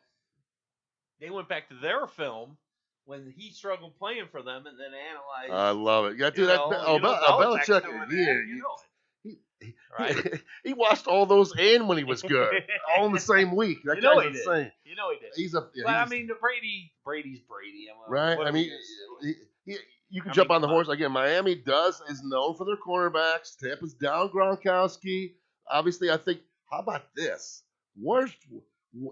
Is there been a Chris Godwin sighting? Where is he? Where was he? Where was he in that game? I was saying that as the game was going on because I was playing Mike Evans. Right. I'm like, you keep throwing to Mike Evans. Where's Godwin at? Is he alive? Right. I mean, you talk about a guy who's kind of falling behind something. Antonio they said he's been like the same amount of routes as Scotty Miller. Yeah, I mean, I don't know. A guy that they wanted to sign and 2 years ago was looking like he's. I know you're not happy. He's going to be a superstar. If you want us to give you an answer on it, I don't really have it. I said he was the talent there. Remember, I said he's the number one guy. Only talent. I mean, better than Mike Evans, I thought. Right now, I'd put him behind Antonio and right. Evans. Oh, Antonio Brown got all the targets, baby. If he gets that one, dang it. Yep. I keep getting one's called back. But Miami, I'm playing nobody. Moving on. Not even Gesicki? Maybe Gesicki. Maybe Gesicki. You don't like your matchup? You know who spiked last? I mean, Devontae Parker spiked last week. He showed up last week. Devontae Parker did. Maybe if you got Tanyan on your team. I don't know. I don't think Houston might not score. Or I'm sorry, Miami might not score. That's a good point. New England at Houston. I'm all over the defense this week. They're available in one of my leagues. New England's defense. And there's a ton of guys I want, and I still have New England's D number one. I'm not BSing. There's a ton of guys I want. I want New England's D. It's a good matchup. You know, Belichick against rookie quarterbacks. He's going to be upset. And after that loss, he's going to be pissed off. After he lost, they're 9.5-point favorites on the road. It makes them, 12, 13-point favorites, right? Pretty much. I mean, scary for Houston. I like Kendrick Bourne. He's a big body. Down the middle. He can stay healthy. Jacoby Myers was the Amendola now because he was underneath getting those 4 or 5 yards. All you need 4 or 5 yards. Boom, boom. He wasn't looking for big. He wasn't looking for big. We liked the tight ends there. Maybe you like Henry over Jonnu. Yeah, I think they're gonna eat up Houston. Definitely. Houston got some problems. Houston, it's Brandon Cooks. You know that. Move on. That's it. Yeah, you don't want to play any of the running backs. Green Bay at Cincinnati. How is this game only 3? By the way, I don't know how this. That's fishy. I'm fished in on this one, by the way. If you don't noticed, if you're watching, I put Green Bay and won with Green Bay the last 2 weeks, I think. Yep. Once against the Steelers, and here we are, Green Bay against Cincinnati after losing Mixon, and they don't T Higgins, sort of not there, and we know they don't have a great defense. I like again, obviously Green Bay. I like Cobb this week. You know who got some carries, but most of them in the second half. I did drop A.J. Dillon in one league. I dropped him. Yeah, it was interesting the way they were using him. You almost see the same thing where they're not trying to burn out Aaron Jones. They're like they're making an effort to mix A.J. Dillon in. Like all teams in the NFL except for one, Derrick Henry, McCaffrey, or somebody, they mixed. It's like a 40-60 mix with the backup. And they're using A.J. Dillon. I mean, it was about time because they were running Jones ragged. I mean, he's playing like a full-time wide receiver as well as a running back. Right. He really is. Right. So, moving on. Again, you're going to play your Boyd and your Jamar Chase, who finally came down to earth one game. But still got his yardage. Philadelphia at Carolina. How about them, Carolina? Wow. Did anybody think, again, he's no surprise Sam Darnold was showing up big time. Considering Robbie Anderson's doing nothing. And no McCaffrey. Nobody wanted. Does anybody ever really want DJ Moore? Nobody ever wants him for year after year after year. Nobody ever wants him. Now he's tearing it up. Averaging 10 targets a game. No McCaffrey, too. And no McCaffrey. And they're still Hubbard doing. Didn't do much. Right now. Well, how can Darnold show? Yeah. And this, and that, just so you know, this is, what's his first name? His last name's Smith. Rodney Smith? Somebody had he popped out of nowhere. I don't know this name. I don't know this name. But he's got some guy out there running some routes. We expect Hubbard to get his, maybe one or two catches a game, but he's not going to be McCaffrey, sadly. He's a low end number 2. So be wary on that. On the other side of the ball, Philadelphia. Again, Rager and Smith are the same guy. Would you want Devontae Smith on your team? No. If you I've watched a couple of Philadelphia, a little bit of their games. They keep mixing so many guys in. They got Ward. Yeah, Ward keeps getting red zones. Ward keeps showing up. You got a red zone, yeah. Quentin or Q. Yeah. They got Wilson, Quez Wilson. They mix in the run. It's too many guys, and they're always rotating guys in. Not a lot of snaps per player. So it's not that high volume you're looking for. It's like mixing. One guy we missed, though, Jalen Hurts been ripping it up, boy. He's been getting his fantasy. I mean, maybe the team ain't doing good. The fantasy points for that. Yeah. He's definitely that second half when we're losing, he's going to get his fantasy points. He made some nice moves in the pocket to get away. He's been moving around. He can move. They got his jersey. He just got away. That was pretty awesome. But I mean, I like Gainwell. I Gainwell. I do too. I think Miles Sanders is going to get marginalized. I think that the coach is like, I'm not locked in with this guy. I hear you, dude. And so he's not dynamic. He's not dynamic. He's never developed fast into what we thought he would be. You got to have some cuts. There was so much talk when he came in the league, like, he's a home run hitter. He's the home run hitter. I had to have him. I was like, God, I got it. I think one preseason he went like 70 yards, and everybody was like, my mind's blown. Miles Sanders. I was one of those guys. And he just hasn't developed. How about this? All right, New Orleans, Washington, Kamara. We had a game where Eckler had no targets. Now a game where Kamara gets no targets. But then he had 26, 25 carries. Yeah. Well, he only nutty. I guess he said he only had 20 carries 4 times in his career. It's crazy. That is weird. Winston is not Drew Brees. He does not like to check down or to throw down to Kamara. And then you got Taysom Hill now running around more in the red zone. Jameis, did I miss Jameis? Jameis is a drop. If you haven't dropped Jameis, he's a drop. Averages 23, 24 passes a game. Yeah, how about New Orleans wide receiving core again? Another stinker for our man Callaway. I mean, nothing good. You really thought Winston would be a high volume passer? He's averaging less than 25 passes a game. And he's not in less than 200 and less than 250 yards. Right. Easy. No doubt about it. There's no volume. So, all right, Washington, Scary's there. Gibson's there. I'm so happy that he's doing well. But I have Logan in one league, and I wanted him to stay healthy. I watched that whole game online going, man, no carries, or no targets. I know he's hurt. Yeah, you knew he was hurt. And for some reason, the entire fantasy world decided not to tell me until like 8:30 that night. I couldn't find it anywhere. I could not find it. They talked about everybody they're saying Logan Thomas is clearly a starter. Yeah. Somebody's got to tell us. All right, moving on. Denver at Pitt. Oh, my God. Wait, the over-under is the first one under 40. It says 40 here, but baloney. I saw it online for 39. 39. That is a bad game. Try to avoid. They're saying Javonte Williams, again, he out-targeted him. He out-targeted Melvin Gordon. Every week someone says Javonte Williams. I'm not ready till I'm ready. I can tell you that right now myself. Yeah, I don't think the good news there is, obviously, we think it's going to be Drew Lock, so throw away the game. Don't play Tim Patrick. If you can get around Cortland Sutton, I'm going to try, but you're probably not going to sit Noah Fant. I suppose I wouldn't do that either. Looking good last week. I wouldn't sit him. But looking good. Jerry Jeudy possibly back week 7. That's breaking news today. So if he was dropped in one of your leagues, go get him. I took him last week when someone dropped him. I don't think he's going to be out that long. Why are you dropping Jerry Jeudy? I go, I'll take Jerry Jeudy. I wanted him so bad on one of my teams, and now I have him. On the other side, oh my gosh. Again, how about another bell ringer on Juju right here. Don't draft Juju Smith-Schuster. Don't draft the Juju. He's Stay not. away from the Juju. He's playing terrible. He's just bad. I read a whole article on the demise of Big Ben. He's got 4 touchdowns and 4 interceptions. That's it on the season. You know, 4. He's got 4 passing touchdowns. Dude. Yeah, that's it. Yeah, I mean, it's just. And I told Trish, my lovely Trish. Yeah, our number I one. said Our number they're one gonna fan. come up with some injury for Big Ben so they can move on, and they're already talking. Well, you know, his hip's kind of banged up. You know, they gotta with save the pride and save the face and figure out a way to tell Ben to. Yeah, Mike Tomlin was all smiles, going, "Well, he can do everything except for mobility." Did you see him and Aaron Rodgers? Did you see Mike Tomlin and Aaron Rodgers? No. All right, it was a thing. After the game? It was a thing. No, it was during the game. Aaron Rodgers did something, and he had Mike Tomlin's attention. Mike Tomlin, you thought they were in love. Mike Tomlin gave him a big smile. He gave him a nod, and Rodgers was like, "Hey, what's up?" Uh-oh. And it was like a.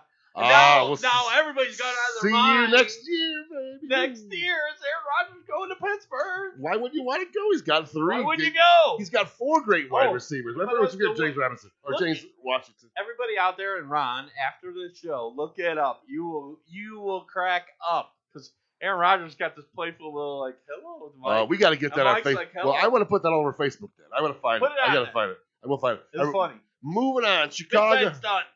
Chicago and Vegas. You know who I liked? Mooney, baby. Mooney looks like he can get open. Well, he's a stretcher. I mean, he finally getting a quarterback who can throw the ball down. Way the down field. there. He I was think the reason they were Listen, they Aaron, won the game. Andy Dalton's like with Big Ben in terms of rolling the ball Yards per downfield, the yard target, per yeah, whatever. attempt, and all Yeah. those things.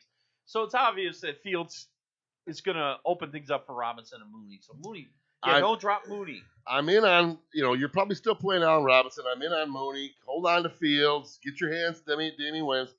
Las Vegas, again, looked beatable. Looked average. It was going to happen.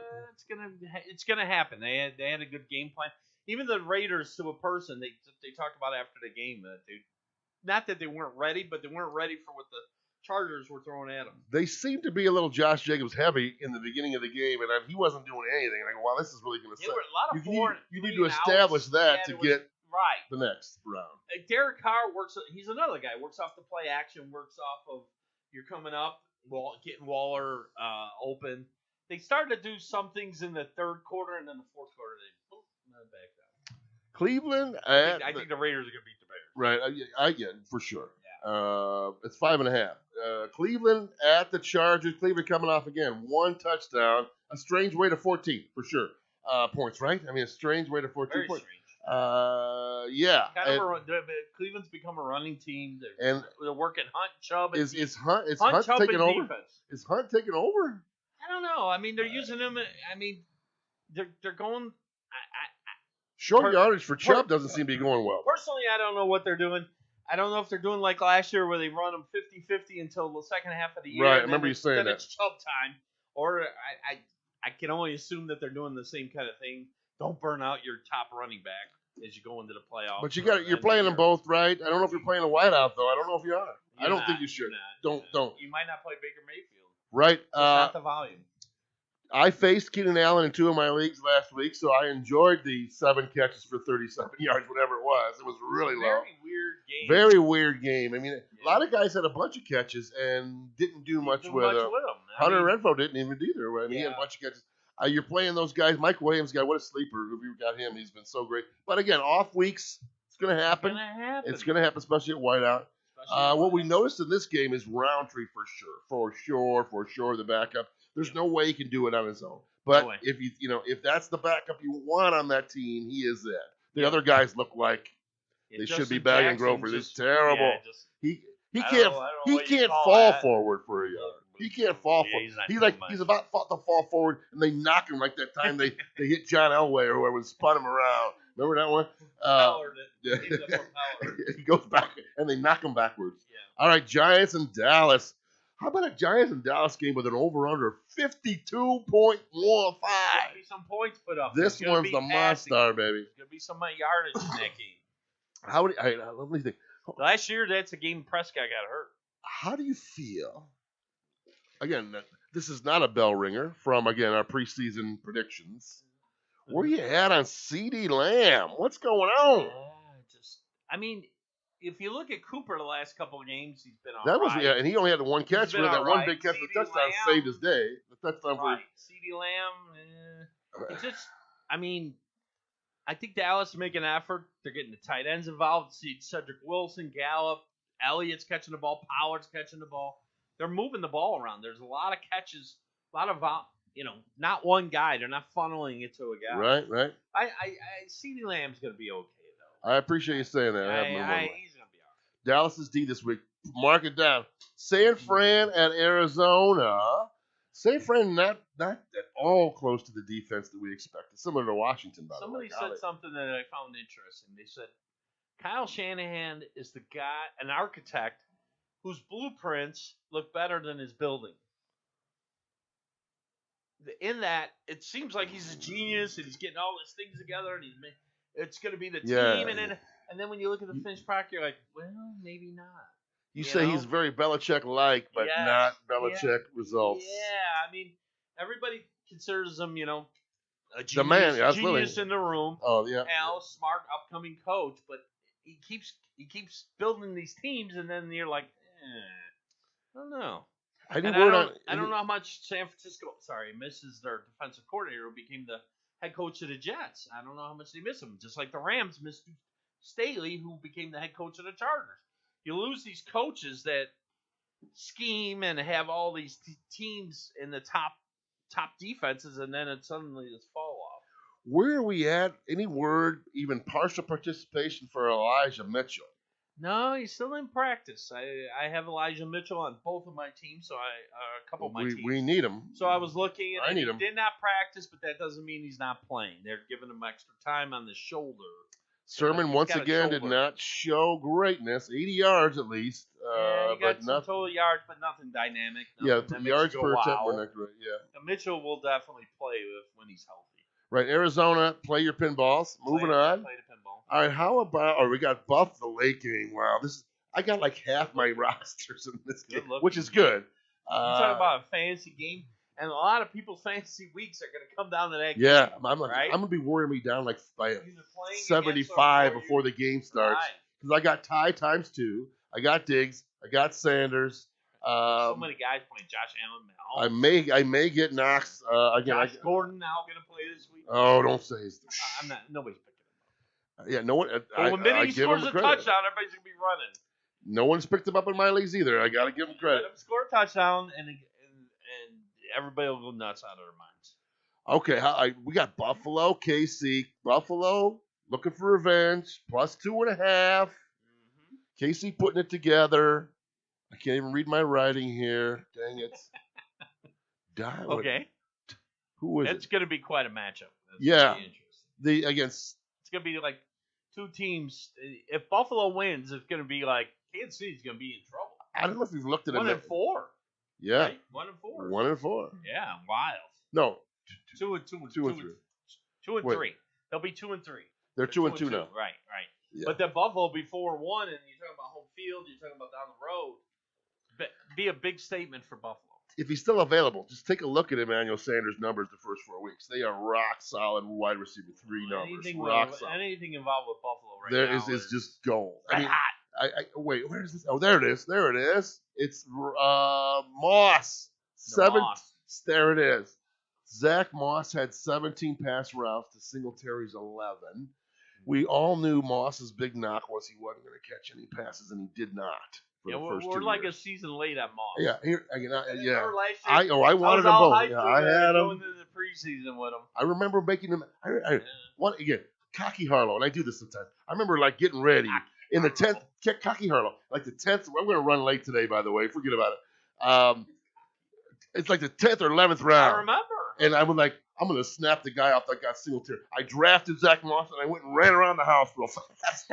I'm not kidding you. And then he was that. Remember we were all hyped up on A.J. Dillon, Henderson, A.J. Dillon, Moss. We had hype. Right on. Okay, yeah. I don't know who you're sitting on either one of those teams. You're not. I wouldn't play Mecole Hardman, I guess. I wouldn't play either defense. How about I got some cool stuff for the Indiana-Baltimore game. How about this? Do you know that Zach Pascal is top 3 in wide receiver red zone targets in the league right now? You did you know that? Know that. You know it now. He's available. That. Well, he's available in one of my leagues. Yes. Yeah. He leads in the red zone. He's got 2 or 3 every week so far. Yeah, I don't know if you like him. Something to be said for that. I mean, they're looking for him. Yeah, Pittman's still the yardage guy. Pittman's going to get some touchdowns. It was freaking weird game. Notice we didn't mention Mo Alley Cox spikes it twice. Right, and we didn't mention Marlon Mack was playing. He played a little. What is that? Well, they're trading him. They're going to trade him. I understand, but they're this trading. ain't like baseball. You showcase a guy. Yeah, they did. Yeah, Well, I they guess do maybe that. you do, Well, they want to see him at least run. I mean, I'll give you that, but then I don't know. Did he get a bunch of carries or a few? No, he had like 3 or 4 carries. He's for sure getting traded. No doubt about it. On the other side, another great game for Lamar. Looks like, again, Latavius Murray, it's his job now. And maybe Bell's going to be in there, Freeman. But they're going with the veterans, at least to protect Lamar. The one guy everybody's talking about is Rashard Bateman. I'm not ready to commit to a rookie when they spent money on Watkins. And Marquise Brown is, whether his hands have 10 fingers on each of them, I don't know. Well, the game. But he is getting open. The game he had a bad game, but going into that game, I think he had 8 games in a row where he either had a touchdown or 80 yards. So very, very quietly, Hollywood has become consistent. Yeah, he very has. Quiet. And he could have had a monster against Detroit, right? He could have had a monster. Then last week he came back, he caught nice kick. You see the catch? Yeah. Dove and, got another touchdown. So did you see Scary Terry's second, by the way? Scary Terry. That was a wicked kick. He just knocked the guy. Get out of here! I'm getting that ball. He's a good Touchdown. Man. He was. All right, let's move on. Let's get to our Survivor picks. We are still unscathed, Rob. Still alive. I will go first. Survivor pick. I'm going to take New England on the road. It's probably we finally defer. We're finally going to go our separate ways. Right. Well, we did that early. We should write these down, by the way, because I wrote all mine down. I have terrible memory. Maybe we'll have to help me put mine together. I can tell you, everybody had in 1 week. I agree. I'll have to do it. I'm taking New England. Okay. Again, our wager-wise, we're 13-11. We went 4-2 last week. Again, a nibble away from both. I mean, never a blowout in the ones we lost. So 11-3. I'm going to take 2 road favorites to start. I'm going to take the Thursday night game. Rams being pissed overnight after losing. I think Seattle last week was a must-win. They got it. I think they have a little bit of letdown with, again, a marginal defense. They're a little weak at running back. I think some points get scored. But if the Rams win, I say they win by 2.5. I will take the Crazy Fish Hall of Famer against, again, the guy still getting back at his feet after a season-long ending injury. I'll take Green Bay -3 at Cincinnati. And my favorite team, as always, I will take Washington +2. Getting points at home. Yeah, again, that's 2 weeks in a row. Again, they're getting the points. No, they were on the road last week. The week before. That people don't have confidence in. They don't have. Why not? The numbers they don't see it. Right? You say 12, 9, and 5. 12th. His first time in, he's gotten better every week. He was the 12th best quarterback. He's gotten better. 9 and then 5. We talk about it. People are slow, and Vegas is slow with the line. Right. To catch up. You got to take advantage. Take advantage. Exactly what I was thinking. You got it. All right, so Survivor. Last week I had Buffalo. Yawn. This week I got the Tampa Bay Buccaneers. I had them already. Yeah. See, I had them. I had Kansas City, Cleveland, Denver, Buffalo, and Tampa Bay. So now I'm going to have the Bucs at home against the Miami Dolphins. I think they're going to take care of business there. What games do I like? I like the Giants getting 7.5. And a shootout with the Cowboys. In a shootout game, I'll take the points all day. I like it. I like Tennessee giving 4.5 to Jacksonville. I'm going to gamble that Jacksonville's done. They're done with their coach. You're going with the. I like it. I'm going with the thought that team is not going to play hard for that coach anymore, not show up. It's going to be discombobulated. It's going to be a mess.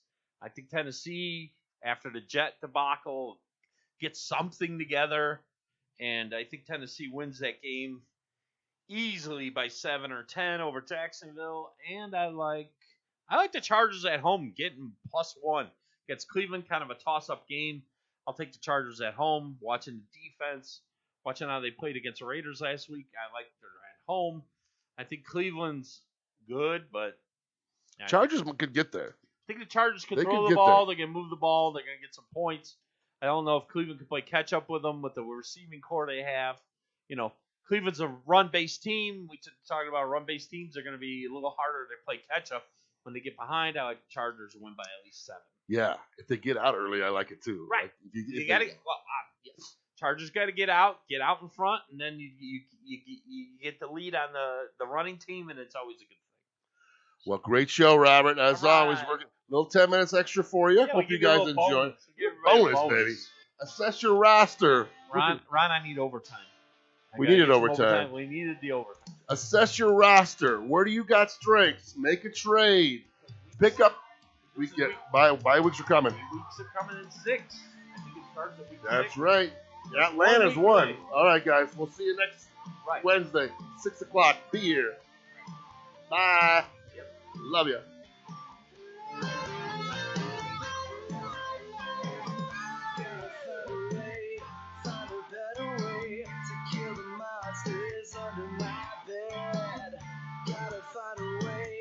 Find a better way to lose the voices in my head.